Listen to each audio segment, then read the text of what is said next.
আর্জেন্টিনার ডিবক্সে Giovani Lo সেলসোর হাতে বল লাগে, সাথে সাথে জর্ডানের ফুটবলাররা পেনাল্টির আবেদন করেন, তবে রেফারি তাতে সাড়া দেননি, ভিএআরেও যাননি।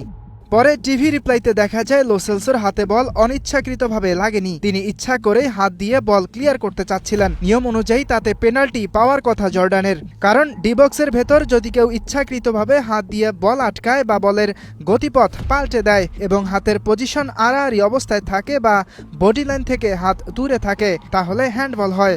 অথচ রেফারি কোনো ভ্রুক্ষেপ করেননি। সমালোচনা ছাড়া যেন ম্যাচ শেষ করতে পারে না আর্জেন্টিনা। জর্ডানের বিপক্ষে ৩-১ গোলে জয় পেয়েছে আলবিসেলেস্তারা, তবে এই জয়ের পরেও প্রশ্ন উঠেছে ওই রেফারিং নিয়েই।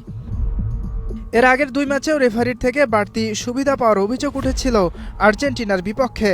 প্রথম ম্যাচে আলজেরিয়ার বিপক্ষে ভয়াবহ ফাউল করেও কোনো কার্ড দেখানো হয়নি মেসিকে, যা নিয়ে হয়েছিল সমালোচনা। আর দ্বিতীয় ম্যাচে ম্যাকালিস্তার ফাউল করার পরেও সেখান থেকে শুরু হওয়া আক্রমণে গোল করেন মেসি, তবে সেই ফাউল গণনা না করে আর্জেন্টিনাকে গোল দেয়া হয়।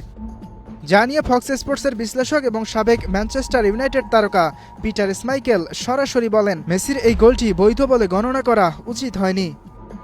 ইয়াসির আরাফাত সবুজ, স্টার প্লে।